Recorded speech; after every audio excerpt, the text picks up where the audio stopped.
Ndagusuje cyane kandi nkomeje kukwifuriza kugira ibihe byiza wowe udahwema gukurikirana Bivugwe TV umunsi ku munsi ko bwije nuko bukeye. Ndagushimiye cyane kandi wowe wakoze subscribe, nawe niba utarakora subscribe wareba ugakora no kunzogera urabudufashije cyane. Mbahaye ikaze rero kuri Bivugwe TV, ndizera ko mumeze neza. Niba utameze neza kandi ndakwihanganishije, uyu munsi biranga ariko ejo bigakunda. Nje hano rero kugira ngo mabwire inkuru y'akababaro, inkuru iteye agahinda ndetse n'ubwoba bukabije, inkuru y'incamugongo yumvikanye mu mujyi wa Kigali ejo tariki ya 4 Gicurasi muri uyu mwaka turimo. Inkuru ibabaje cyane, inkuru yakomeje gushengura imitima y'abatari bake, abari bahari ndetse n'ababashije kubibona ku binyamakuru bigiye bitandukanye. Mu gihe umugabo witwa Valens yishe mugenzi we urupfu rubi, urupfu rw'urubozo, urupfu rw'agashinyaguro, aho yanamukoreye ubugizi bwa nabi ku mubiri we, amwereka umutima wa kinyamaswa. Umugabo mu by'ukuri udafite umutima, aho yafashe mugenzi we maze akamuteragura ibyuma, ndetse aho yaramusanze aho yabaga mu nzu akanamumenaho essence maze agacana umuriro, aramutwika ku buryo bukomeye. Undi aramutabaza amubwira ko agomba kumubara, ariko uwitwa Valens wari uri gukora ubugizi bwa nabi ntiyabashije kubyumva.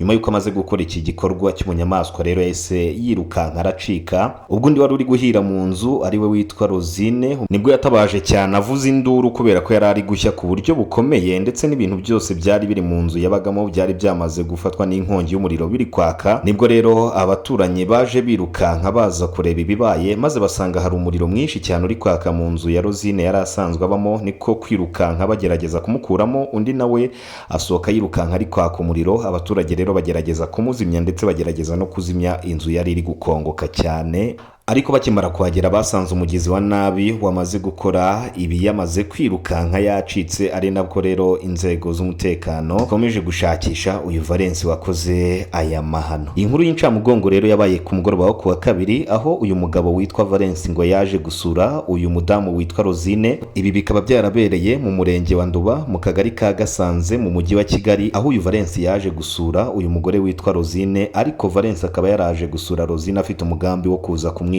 Mu kuza kumusura rero yaje yitwaje ibyuma ndetse aza yitwaza na essence, ariko uwo yaraje gusura we ntiyamenye ibyo ari byo. Hashize akanya yinjiye mu nzu nibwo yafashe Rosine maze atangira kumutemagura umubiri wose. Abonye rero bitari buze gukunda, nibwo yaje gufata imyenda yari yambaye maze ayimenaho essence, niko guhita acana umwambi maze asohoka yiruka. Uyu mugore witwa Rosine asigara mu nzu ari gushya, ariko yari ari kumwemo n'abana. Abana bo basohotse biruka bavuga ko nyina arimo gushya cyane batabaza. Uyu mugabo Valens wari umaze gukora amahano we yari yamaze kwirukanka, yamaze gukuramo ake karenge. Abatangabuhamya babashije kuhigerera mbere banavuze ko uyu Valens yirukanse nta nkweto yambaye, kuko bakimara kuhagera basanze inkweto yari yambaye zasigaye aho ngaho. Abaturanyi rero bamaze kumva induru maze baza birukanka baza gutabara, basanga yamaze gufatwa cyane, ndetse basanga n'inzu yose yamaze gushya irimo iragurumana umuriro. Ni nako rero bahise batangira igikorwa cyo kuzimya, ndetse banatangira kuzimya uyu mugore wari wamaze gufatwa n'inkongi y'umuriro kuko yari ari kwaka cyane nawe. Ubwo bari barimo gutanga ubuhamya rero bavuze ko uko babibonye byari ibintu bibi cyane mu by'ukuri bidakwiye kurebeshwa amaso ya muntu. Abaturage bo bakimara kuhagera bamaze kubona amarorerwa uyu Valens yari amaze gukorera Rosine, bahamagaye inzego z'umutekano vuba na bwangu ndetse n'inzego z'ubuzima. Niko rero guhita bafata uyu Rosine bahita bamwihutana ku bitaro kugira ngo abashe kuvurwa. Ababibonye rero bavuze ko yari inkuru iteye agahinda ndetse byari ibintu bibabaje cyane, aho magingo bikomeje kugenda bivugwa ko uyu Rosine yamaze kugezwa kwa muganga kubera ukuntu yari yaramaze gukomereka cyane ndetse no kwangirika, bikaza kurangira n'ubundi ashize mu mwuka.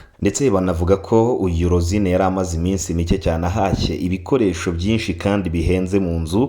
Ibi byose rero bikaba byarafashwe n'inkongi y'umuriro, byose bigashya bikaba umuyonga, aho nta kintu na kimwe mu by'ukuri kizima babashije kurokora muri iyi nzu. Ndetse wanakitegereza neza amashusho ukabona ko inzu nayo yabashije gushya, maze n'igikuta ndetse n'amarangi nabyo birangirika cyane, yewe n'inzugi zari zigize iyi nzu nazo zarangiritse cyane ku buryo bukomeye bitewe n'inkongi y'umuriro yari yamaze kuba nyinshi. Abaturage bari baturanye n'uyu Rosine wafashwe n'iyi nkongi y'umuriro, ubwo uyu mugizi wa nabi Valens yari amaze kumukorera iyicarubozo rigeze kuri uru rwego. Bavuze ko mu by'ukuri batunguwe cyane no gusanga uyu Rosine arimo kwaka, ndetse no gusanga inzu ye irimo kwaka cyane. Batangazwa ndetse banababazwa n'ukuntu hari abantu bamwe na bamwe bakifitemo umutima wa kinyamaswa, ari nabo rero bahise banenga cyane uyu Valens wakoze iki gikorwa kitari cyiza. Mu by'ukuri baramunenga cyane ndetse baramugaya ku rwego rukomeye, banifuza ko igihe cyose cyose inzego z'umutekano zaba zamaze gufata uyu Valens wakoze ubugizi bwa nabi bazamuzana maze akabasha kuburana mu ruhame rw'abaturage kugira ngo mu by'ukuri n'abandi barebereho atazagira uwongera gukora amahano nk'ayo uyu Valens yakoze. Inkuru rero iteye agahinda, inkuru ikomeje kugenda ishengura imitima y'abantu batari bake, aho mu by'ukuri abaturarwanda benshi mu by'ukuri bakomeje kugenda bagaragaraho imitima itari iya kimuntu. Urugero nk'uyu Valens wabashije kwica urupfu rubi uyu mugenzi we witwa Rosine mu by'ukuri, kandi abaturage bakagaragaza ko nta n'ikibazo gikomeye bari bafitanye, ahubwo bakavuga ko uyu Valens yari asanzwe aza kwisurira uyu Rosine mu buryo busanzwe, kandi ubusanzwe bari banabanye neza, ariko batunguwe cyane no kumva ko Valens yamaze guteragura ibyuma Rosine, ndetse wakanarenzaho akaza kumumenaho essence agacana umuriro ndetse akanashya ku rwego rukomeye cyane. Ntabwo byoroshye, ni umugayo kuri Valens mu by'ukuri. Mwabantu mwe, isi sinzi ahantu iri kwerekeza, kubera ko ngiye nkimara kubona iyi nkuru umutima wayisundya ndetse biranantungura cyane, kubera ko ntabwo nari nzi ko hari umuntu waba ukifitemo umutima w'ubunyamaswa kugeza magingo ya ku rwego rw'uyu Valens wafashe mugenzi we akamuteragura ibyuma, nyuma yo kumuteragura ibyuma akanamumenaho essence akamutwikira mu nzu. Mu by'ukuri birababaje cyane, kandi mu by'ukuri biteye n'agahinda. Dukomeze kwihanganisha umuryango wa Rosine mu by'ukuri wahuye n'ibi byago, kandi mu by'ukuri n'abaturarwanda benshi dukomeza gusaba ubwo Valens azafatwa azaburanire mu nteko y'abaturage bateranye kugira ngo asobanure impamvu yishe mugenzi we uru rupfu rw'agashinyaguro. Ngenda bashimiye cyane rero, mukomeze kugira umunsi mwiza, kandi wibuke kuza gukanda kuri subscribe nyabuneka.